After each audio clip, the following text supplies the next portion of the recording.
Hello बच्चों, नमस्कार। मैं हूं नारायण पटेल आपके अपने चैनल पर।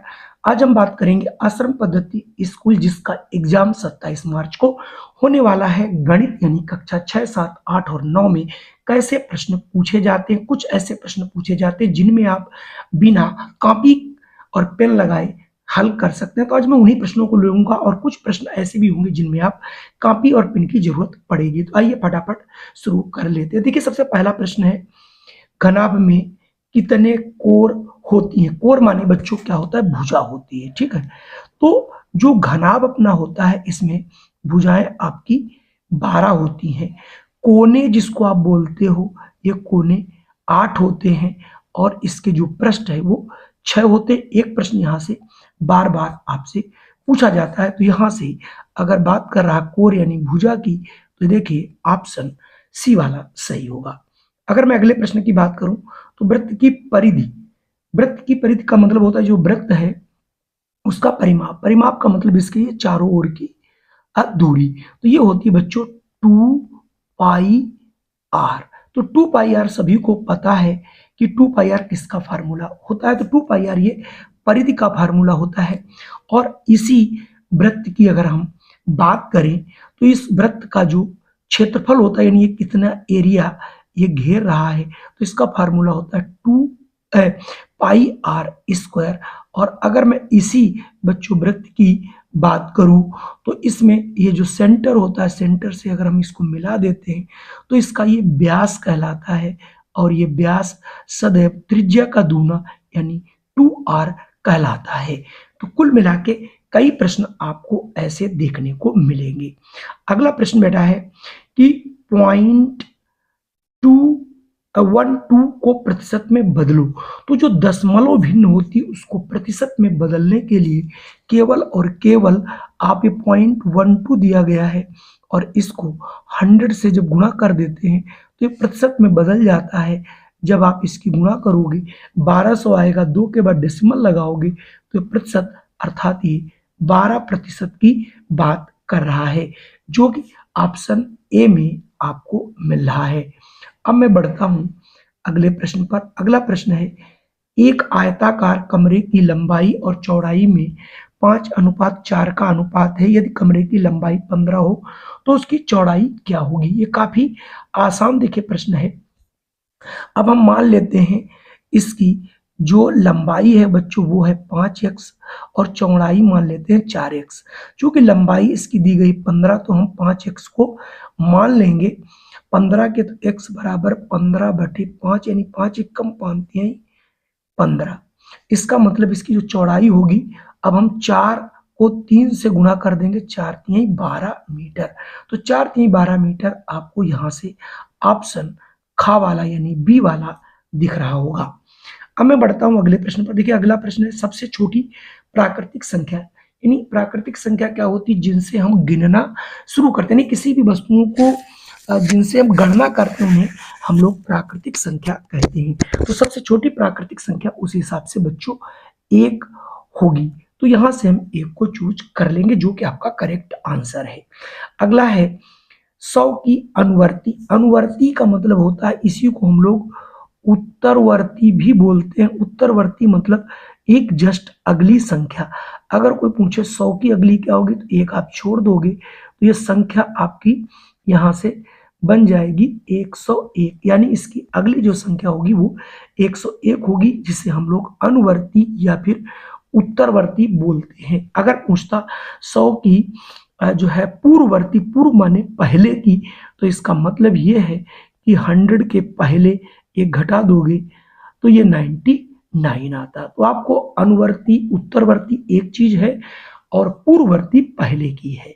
अगला है 80 और 90 के बीच में अभाज्य संख्याएं कौन सी हैं। अब देखिए, जैसे 81 है, ऑप्शन से देख लो, तो ये संख्या 8 और 1 9 3 से कटे, तो ये तो हो ही नहीं सकती। अब देखिए 83, चलिए मैं मान लेता हूँ 83 है, लेकिन ये 8 7 15 ये 3 से विभक्त हो जा रही, इसका मतलब ये भी अभाज्य संख्या नहीं है। 81 पहले से ही नहीं थी और अब ये 83 और 89 बची, ये दोनों ही आपकी कैसी संख्याएं हैं, ये दोनों अभाज्य संख्याएं। अभाज्य संख्याएं वे संख्याएं होती हैं जो किसी से विभक्त नहीं होती।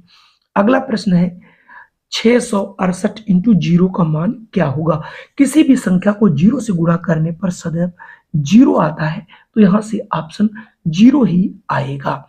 अगला प्रश्न है, दो असमान अपरिमेय संख्याओं के बीच परिमेय संख्याएं कितनी होती हैं, 10, 20, अनंत या फिर 11। तो आप ये समझ लीजिए, कोई भी दो संख्याएं हो, आप जैसे मान लिया 1 और 2 ही ले लेते हैं। 1 और 2 को अगर आप जोड़ते हो, इनका आधा करिए, फिर इनके बीच की एक संख्या मान लिया ये हमारी 1 और 2 हो गई, और ये 3/2।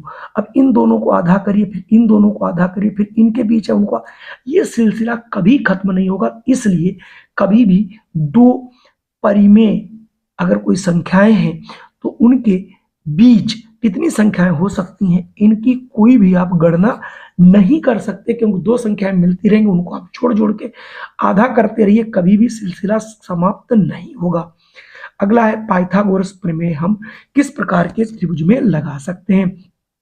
तो जो पाइथागोरस थ्योरम है बच्चों, ये केवल और केवल 90 डिग्री के कोण में, यानी जो हमारा एक कोण होता है जिसका ये कोण 90 डिग्री होता है, और इसको हम लोग बोलते हैं बच्चों समकोण। इसका मतलब ये हुआ कि हम पाइथागोरस प्रमेय का प्रयोग केवल और केवल समकोण त्रिभुज में कर सकते हैं, जो कि ऑप्शन आपको खा में मिल रहा है। अगर मैं अगले प्रश्न की बात करूं, समीकरण 1.5y माइनस 7 इक्वल 2.5y में y का मान क्या होगा। अब आपके सामने देखिए, बहुत सिंपल सा 1.5y माइनस 7 इक्वल 0.5y दिया गया है। अब आप पक्षांतर करेंगे, इसको इधर लाएंगे तो हो जाएगा 1.5y minus 0.5y equal to 7। अब 1.5 में से आधा घटा दोगे तो 1 बचेगा, यानी अकेला आपका y बचेगा, y इक्वल टू 7। इसका मतलब यहां से जब हम y को सॉल्व करते हैं तो ये मिलता है y इक्वल टू 7, यानी यहां से ऑप्शन बी वाला यानी खा वाला सही होगा। अगला प्रश्न है, एक मालगाड़ी जिसकी लंबाई 450 मीटर है, एक खंभे को 18 सेकंड में पार कर लेती है, मालगाड़ी की चाल किलोमीटर प्रति घंटा में बताइए। तो जब कोई किसी खंभे को, आदमी को पार करती है तो अपनी लंबाई के बराबर ये चलेगी। इसका मतलब इसकी चाल क्या हो जाएगी, चाल का फार्मूला होता है चाल बराबर बच्चों दूरी बटे समय।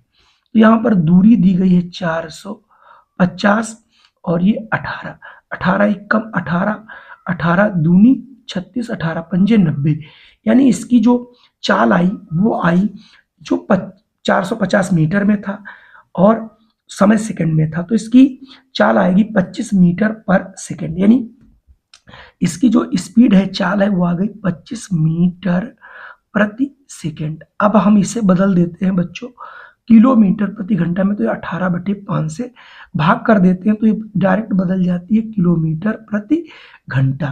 5 एकम 5, 5 25, 18 पंजे 90, 90 किलोमीटर प्रति घंटा, यानी इसकी चाल हो जाएगी 90 किलोमीटर प्रति घंटा, जो कि ऑप्शन आपका काम में मिल रहा है। चलिए अब मैं बढ़ता हूं अगले प्रश्न पर। अगला प्रश्न आपके सामने है, तेरा घन के प्रत्येक कोण की लंबाई 6 सेंटीमीटर है, तो घन का संपूर्ण पृष्ठ क्या होगा।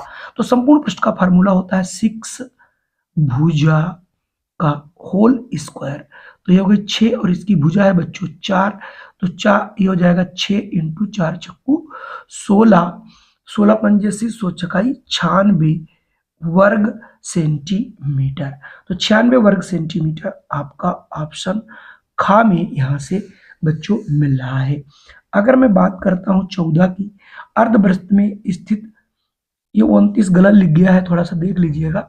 अर्धवृत्त में स्थित कोण क्या होता है, तो जो हमारा आधा वृत्त होता है, तो आपको कैसे याद रखना है, सदैव एक थ्योरम होती है, अर्धवृत्त में कोई भी कोण बनेगा ये 90 डिग्री का ही बनता है। तो अर्धवृत्त में स्थित कोण समकोण होता है, ये एक थ्योरम है, यहां से ऑप्शन ए वाला सही हो जाएगा। अगर मैं अगले प्रश्न की बात करूं, तो चक्रीय चतुर्भुज के अंतःकोणों का योगफल क्या होता है।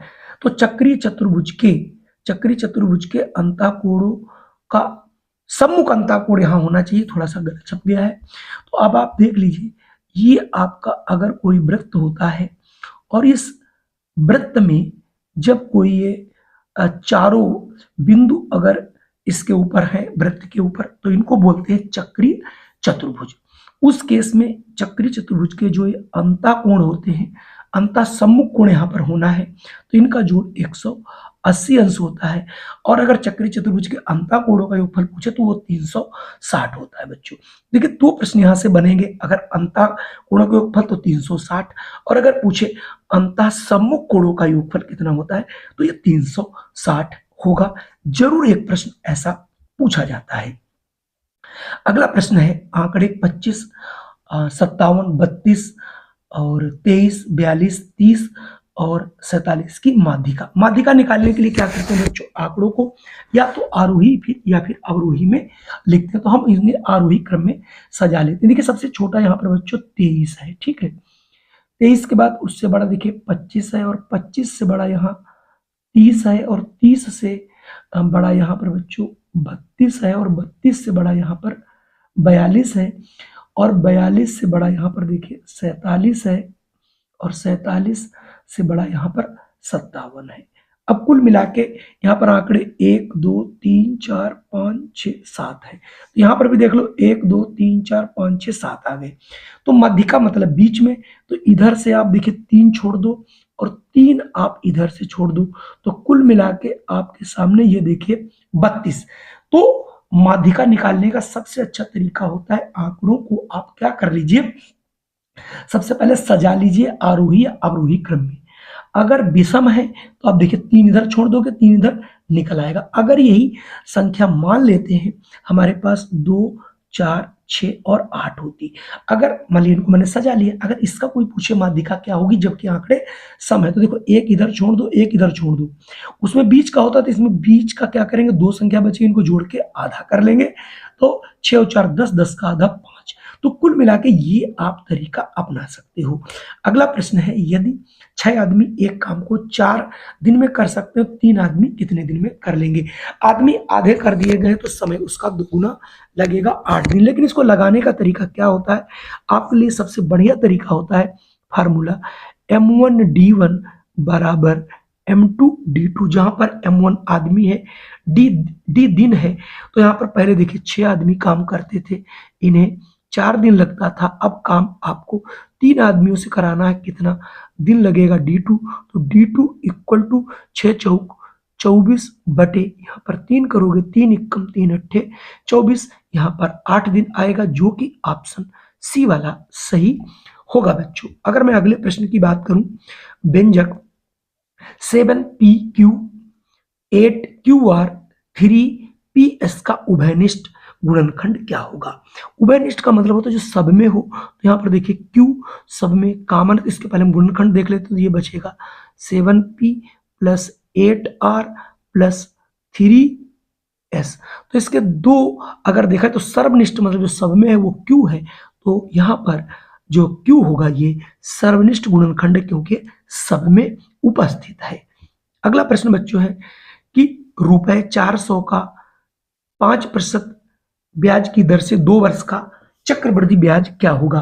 तो चक्रवृद्धि ब्याज के लिए आप सीधे सीधे नहीं लगा सकते, तो होता है A बराबर P1 प्लस R बाई 100 की पावर n, जहां पर A आपका मिश्र धन है, P मूलधन है, तो यहाँ पर 400 रुपए है, 1 प्लस R यहाँ 5 है बटे 100, समय 2 वर्ष है, 5 कम 5 दूनी 10, तो ये हो जाएगा 400, 20 कम 20 21 बटे 20 का स्क्वायर।